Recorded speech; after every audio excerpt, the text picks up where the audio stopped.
Welcome to this explainer. Today we're taking a fascinating, hard look at where the abstract philosophy of democratic socialism collides with the undeniably strict mathematical realities of the United States federal budget. We are diving right into the intersection of high-level political idealism and actual grounded economic constraints. Basically, we're going to explore what a transition to a fundamentally different economic system would actually require, and we're going to do it by looking straight at the data. So here's the fundamental question we have to grapple with. How do we actually balance our society's core values of fairness and equality against strict economic constraints? Everywhere you look today, there are massive calls for systemic changes to how wealth is distributed in America. But any new system eventually has to be paid for. So how do these grand, sweeping visions actually hold up when we put them right up against the national ledger?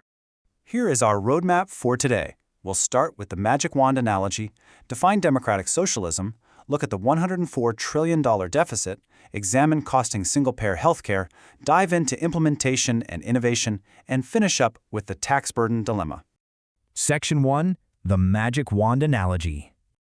To really understand the drive towards socialism, we need to look at a simple thought experiment that perfectly captures the main critique of capitalism.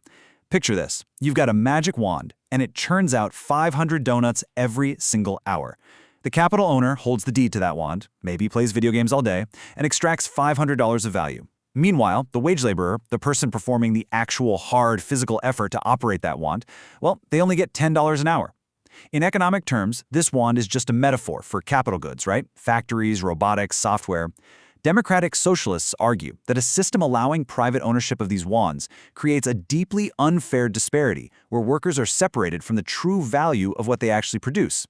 Section 2. Defining democratic socialism.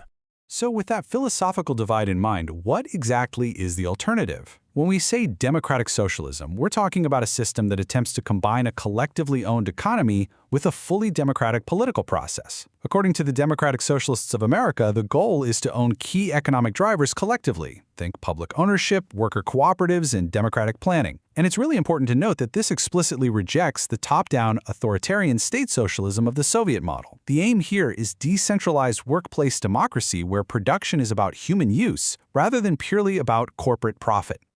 All right, so we've established the why behind the movement. But now we have to look at the how. We're moving away from political theory and looking directly at the undeniable, concrete data of the United States congressional ledger. If we're going to build sweeping, socially funded systems, we have to ask, what exactly is the financial baseline we are building upon? Section 3. The $104 trillion deficit. Frankly, the baseline we're starting from is incredibly steep. According to projections by the Manhattan Institute, which are based on Congressional Budget Office data, over the next 30 years, the United States is projected to run a staggering $104 trillion budget deficit. That's trillion with a T. Before we add a single new social program, before transitioning to any new system at all, the U.S. is already staring down a monumental wave of debt.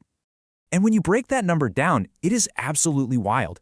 The data projects that a massive $101 trillion of that gap is driven entirely by shortfalls in Social Security and Medicare. The entire rest of the federal budget only accounts for about $3 trillion of that deficit. Why? Well, we have 74 million baby boomers retiring into a system where a typical couple literally receives significantly more in lifetime Medicare benefits than they ever paid in through taxes. This means any new universal program isn't starting on a blank slate, it's being piled onto a system that's already strained by a $101 trillion gap in its existing safety nets. Section 4. Costing single-payer healthcare. Let's look at a cornerstone of the Democratic Socialist platform to see how it fits into that fiscal reality: single-payer healthcare. According to detailed CBO analysis, transitioning to a single-payer system by 2030 would require massive new federal subsidies, ranging from $4.3 to $5.8 trillion annually, depending on the design. If we go with an option that features zero out-of-pocket costs and comprehensive long-term care, which is basically the Medicare for All model, we hit that $5.8 trillion mark. That represents a net increase of $3 trillion in new federal spending over current law in just one single year. To put that into perspective, the federal government share of all national health spending would nearly double. We'd go from the government paying for about 47% of national health expenditures today to funding up to 87%. This is a monumental consolidation of economic resources into the public sector. It aligns perfectly with socialist goals for sure, but it demands an unprecedented restructuring of how the federal government collects revenue. Section 5. Implementation and Innovation. Now, beyond the sheer raw cost, we have to talk about the massive logistical puzzle of actually executing this kind of economic overhaul. The CBO report lays out some incredibly steep bureaucratic hurdles. You'd have to entirely wind down Medicare, Medicaid, and CHIP, and then build brand new uniform payment systems from scratch. IT infrastructure for accounting would need to be scaled up by a factor of 9. Plus, states would have to verify the residency of hundreds of millions of people, and private employers everywhere would have to completely renegotiate millions of employment contracts once private health benefits disappear. It's a massive undertaking. And then there are the trade-offs regarding medical innovation. On the plus side, universal coverage means more overall demand for care, which could absolutely spur new innovations. But the CBO also points out a very real risk. If we compress payment rates for providers and restrict market-determined pricing, we might severely stunt that innovation. If researchers and device manufacturers can't rely on market rate returns, the development of new life-saving treatments could potentially slow down in a big way. Section 6. The Tax Burden Dilemma. So here we are at the ultimate mathematical reality. How on earth do we fund these new systems and close a $104 trillion baseline deficit? This table shows us exactly how much different tax proposals save as a percentage of our GDP.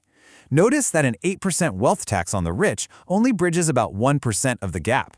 Raising corporate taxes by 20 points, that only covers 0.87%. The math is pretty clear here. Targeting just the wealthy and corporations simply cannot close the gap. To actually pay for this, the data shows we need sweeping European-style consumption taxes like a 20% value-added tax or a 10% across-the-board income tax hike that impacts literally every single working American. And that perfectly encapsulates our core fiscal dilemma. As the Manhattan Institute puts it, ultimately, the U.S. faces the same long-term decision as Europe. It can either trim back Social Security and Medicare spending levels, or it must drastically raise middle-class taxes.